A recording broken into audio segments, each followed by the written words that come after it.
हमारे तो अभी बजे।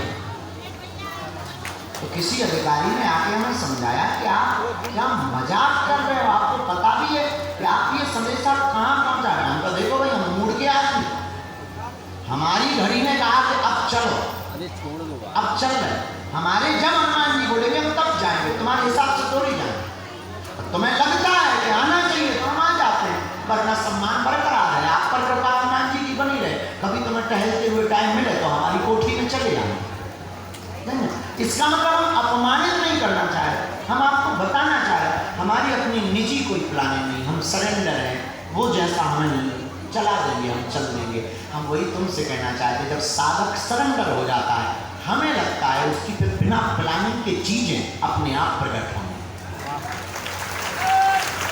प्लानिंग से बिजनेस किया जाता है, प्लानिंग से कंस्ट्रक्शन का, ये महलों का, बिल्डिंगों का काम किया जा सकता है। प्लानिंग से तो डेवलपमेंट एरिया प्लानिंग होता है। एक एरिया को डेवलप करना हो तो प्लानिंग करना चाहिए, मास्टर प्लान होना चाहिए, डिटेल प्लान होना चाहिए, बिल्डिंग प्लान होना चाहिए। और साधक की जिंदगी में कोई प्लानिंग नहीं होती। कोई शरणागत है तो सेवक की जिंदगी में क्या प्लान? वो तो गुरु की प्लानिंग से चलता है। हम तो अपने गुरु की प्लानिंग से चलते हैं। हमारे गुरु ने हमें प्रेरणा दी कि ये कर, हमने कर दिया। अब तुम्हें भला लगे या बुरा, हमारे गुरु ने कहा कि तुम 3 साल से नवरात्रि नहीं कर रहा है। इस बार कथा थी कहाँ? केरल में। केरल की कथा कैंसर, नवरात्रि में ध्यान कर रहेंगे, 9 दिन रहेंगे और मौन व्रत करेंगे। आज सुबह बैठे, हमारे गुरु ने कहा, सुबह सुबह वार्तालाप हो रही थी, बड़े मजे की बात हो रही थी। और कभी कभी गुरु चेले बहुत हंसते, बात हो रही थी, मन ही मन गुरु चेले से बात हो रही नहीं, वो सामने बैठे, मन में हो रही है, मन ही मन में बात हो रही थी। बोले और चेले हम की मजे में। पद यात्रा की क्या तैयारी, ऐसी बात हो रही थी। मूड बना उनका, मूड गुरु का, तो गुरु का बोले चेले काम करो, अब 1-1.5 महीना प्लानिंग कर दिया कि 2025 में अपन 1.25 महीना बद्रीनाथ रहेंगे बिना किसी से मिले। कोई डेरा डालेंगे, अपनी रोटी बनाएंगे, खाएंगे, पड़े रहेंगे पहाड़, बर्फ में आनंद लेंगे हम और गुरु चेला दोनों। तो गुरु की प्लानिंग से सेवक चलता है। तुम्हारी बहुत बड़ी भूल है, तुम भगवान को पाना चाहते हो नियम के बल पर। ईश्वर को तुम नियम के बल पर, मशीनों को पाया जा सकता है। परमात्मा बंधन में नहीं है, वो बंधन खोलता है। परमात्मा तो स्वतंत्र, और स्वतंत्र नहीं तो परमात्मा कैसा? बंधन में तो साधु होता ही नहीं है। इसलिए तुम्हारी छोटी सी चूक है, तुम भगवान के पास भी आकर के गिनती करते हो, नारियलों की गिनती करते, परिक्रमा की गिनती करते, पेशी की गिनती करते हो, प्रसाद चढ़ाने की गिनती करते हो, नाम जप करने की तुम गिनती करते हो, और तरह तरह की तुमने गिनती बना रखी, फिक्स कर रखी। हम इसके विरोध में नहीं है, पर पक्ष में भी नहीं है। भगवान गिनती से तो कभी कृपा करता है, भगवान तो बिनती से कृपा करता है। उसकी गिनती से क्या लेना देना? भगवान भाषा का भी परेशान नहीं है कि तुम्हें कौन सी भाषा आती है। अब किसी को मंत्र नहीं आते तो क्या उसे हनुमान जी नहीं मिलेगी? हमारी संस्कृत इतनी शुद्ध नहीं है, फिर भी उनकी दया है। इसका मतलब ये नहीं, हम तुम्हें इसलिए बताना चाह रहे हैं, तुम तो परिचय के लिए बैठे हो, पर तुम हमारे पास से जाओ, कुछ तो लेके जाओ, कुछ तो लेके जाओ।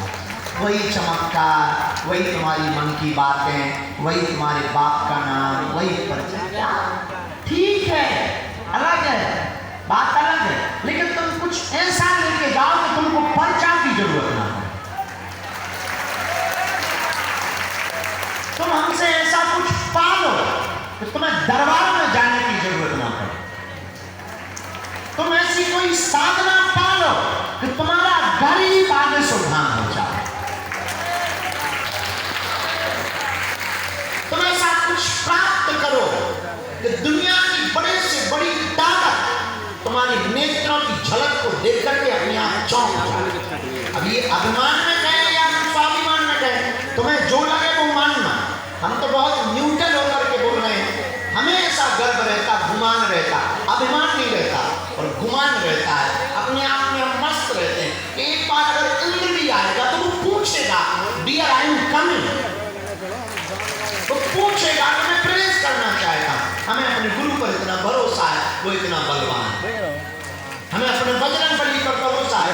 बहुत बार हम ये बात हमने कभी भी टीवी चैनल पर बोली नहीं, पर आपको बताना इसलिए चाह रहे कि हम चाह रहे हैं कि आपके अंदर हनुमान जी की भक्ति का बीजारोपण हो जाए। बहुत बार ऐसा हुआ, हमारे साथ तो हो जाता है। बहुत आगल पागल आदमी है, हंसी ठिठोली वाले आदमी है, ऐसी मनमौजी आदमी है। कई बार दरबार में भूलें हो जाती हैं, बोलने में हो जाती हैं, बात करने में बहुत सुधर गए, बल्कि पहले बहुत होती थी, भूलें हो जाती थी, बचपना हंसी ठिठोली में फंस गए। कई बार कुछ का कुछ लिख गया, कई बार ऐसा तक हुआ कि कुछ लिख भी नहीं पाया। पर हनुमान जी की ऐसी दया, कहीं भी फंसे तो हमारे गुरुजी ने खुद आकर के उस पर आए। हमें लगता है कि अगर आप शरण कर रहेंगे तो ना होने वाली बात भी हो सकती है। और उसका उदाहरण तो मैं दुनिया में किसी का प्राप्त करने की जरूरत नहीं। हमारे जैसा आदमी एक प्रत्यक्ष उदाहरण है। हमने अपनी जिंदगी में कुछ नहीं किया, केवल गुरु को प्रणाम किया, उन्होंने जो आज्ञा दी वो माना, बस। इसके अलावा जब दादाजी हमारे साथ शरीर में थे, उनकी सेवा की और हनुमान जी की जो भी चूरन चटनी वो की, बस। हम भी तुम्हारी तरह यहाँ दरबार में अर्जी लगाने ही आए। ये बात पते की, जैसे तुम बैठे हम भी बैठे, तुमको कुछ कुछ चाहिए, हमको बहुत कुछ चाहिए, पर पता क्या गुरु की दृष्टि क्या होती है। उन्होंने कहा ठीक है, आए थे अर्जी लगाने, चरण पकड़ लिए, अर्जी लगवाने वाले बन गए।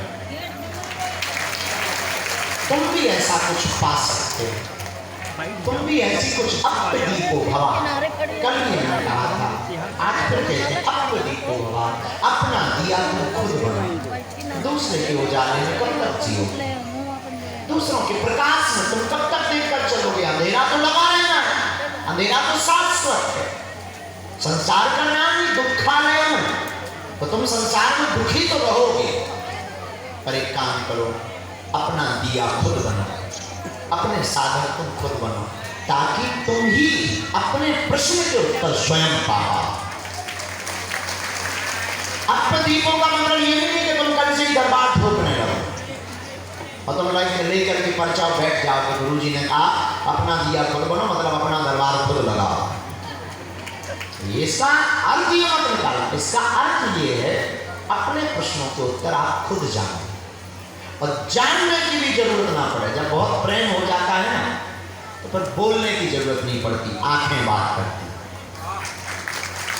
शुरू में जब प्रेम कम हो तब ज्यादा बोलना पड़ता है, अरे तुम बहुत अच्छे हो, चांद सा चेहरा है, बाल तो उसके जैसी, नागिन जैसे, आंखें तो हिरनी जैसी।